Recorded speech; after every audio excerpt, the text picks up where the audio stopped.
안녕하세요. 손가락복음 선교회 지휘자 강사입니다. 오신 것을 진심으로 환영하며 해피 바이블을 열어가도록 하겠습니다. 오늘 증거드릴 말씀의 제목은요. 252강 7머리 10뿔 가진 짐승의 비밀이란 제목으로 하나님의 말씀을 나눠보는 시간을 갖도록 하겠습니다.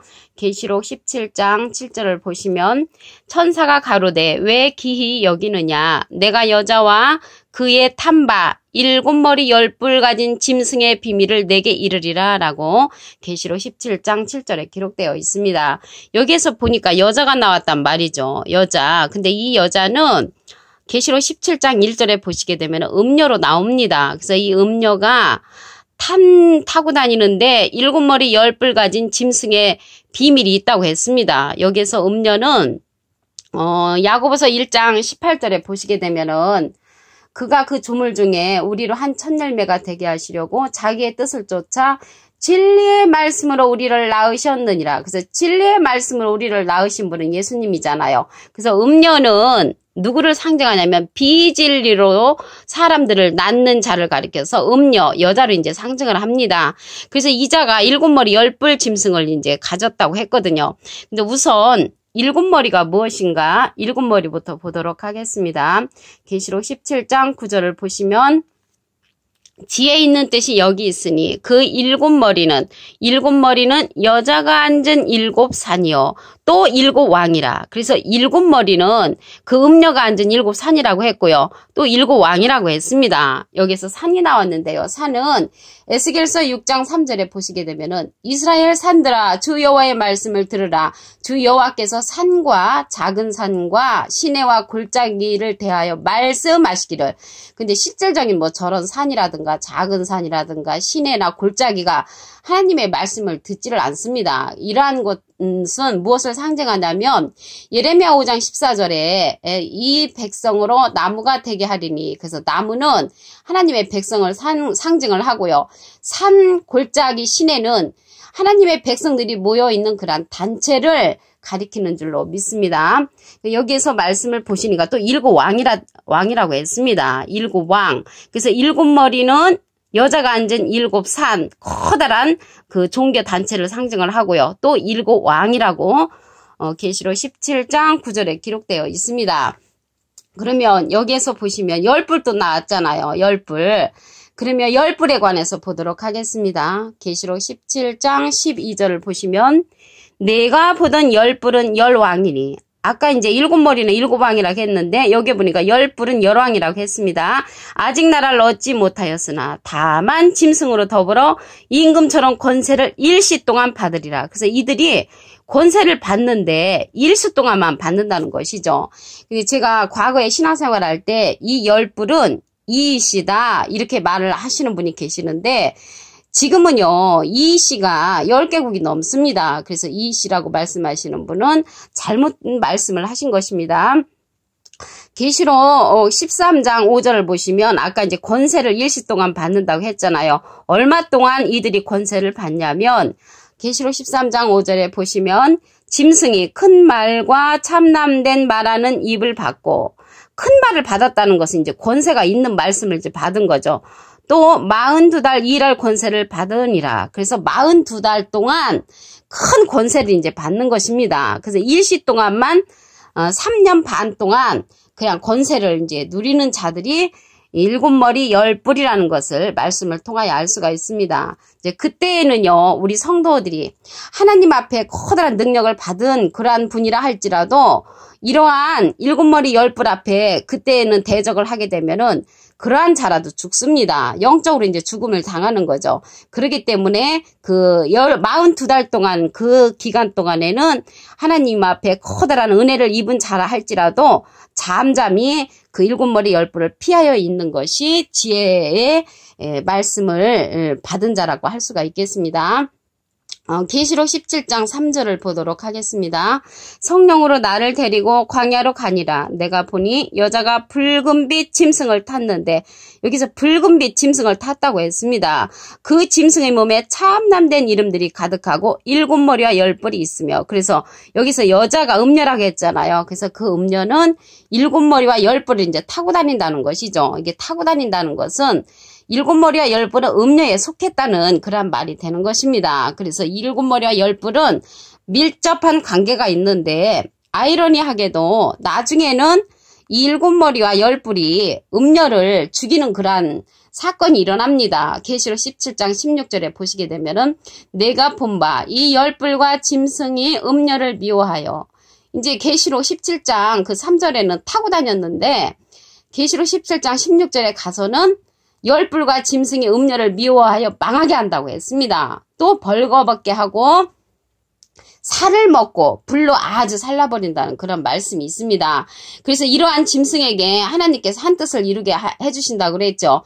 계시록 17장 17절을 보시면 하나님이 자기 뜻대로 할 마음을 저희에게 주사 그 짐승에게 주는데 한 뜻을 이루게 하시고 저희 나라를 그 짐승에게 주게 하시되 하나님 말씀이 응하기까지 하심이니라. 근데 이제 한 뜻을 주셨는데 아까 말씀해 보니까 42달 동안 주었죠. 42달 동안 계시록 13장 5절에 보면 짐승이 큰 말과 참난된 말하는 입을 받고 또 42달 일할 권세를 받으니라.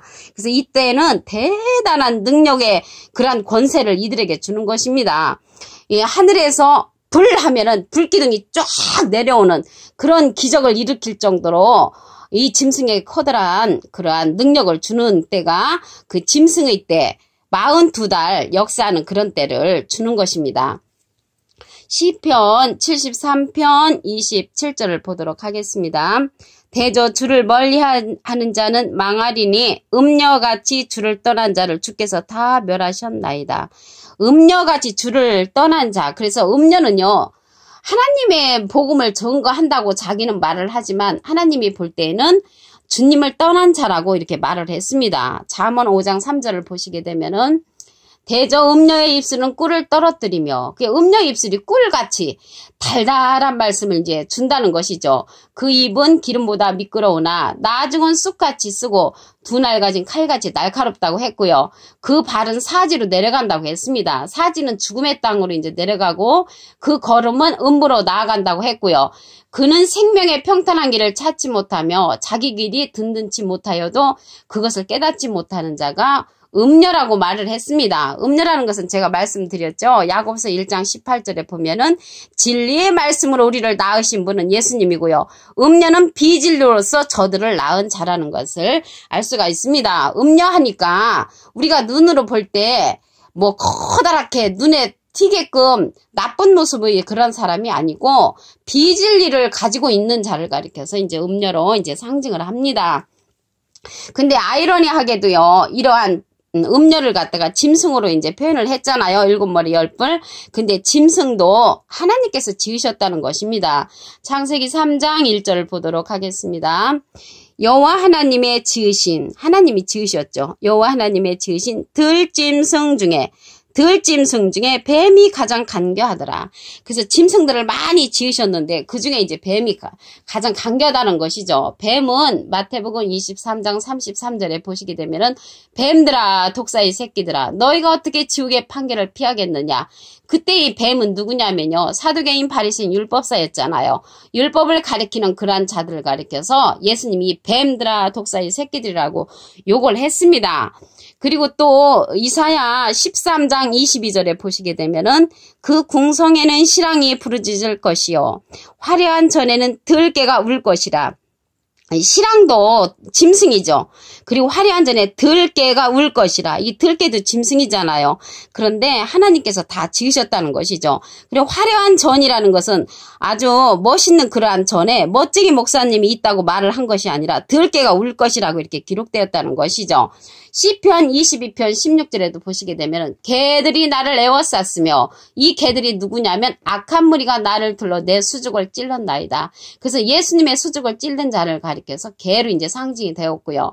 시편 22편 12절에도 보시게 되면은 많은 황수가 나를 에워싸며 바사는 힘센 소들이 나를 둘렀으며, 그러면 황수가 실질적으로 뭐 예수님을 둘러싼 건 아니었죠. 그리고 이렇게 이제 황수라든가 또 개라든가 뱀이라든가 이런 모든 자들은 짐승이지만 사람 짐승이라는 것을 알 수가 있습니다. 그럼 이 개들이 누군가 말씀을 보도록 하겠습니다.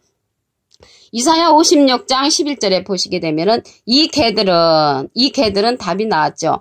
탐욕이 심하여 족한 줄을 알지 못하는 자여 그들은 몰각한 목자들이라.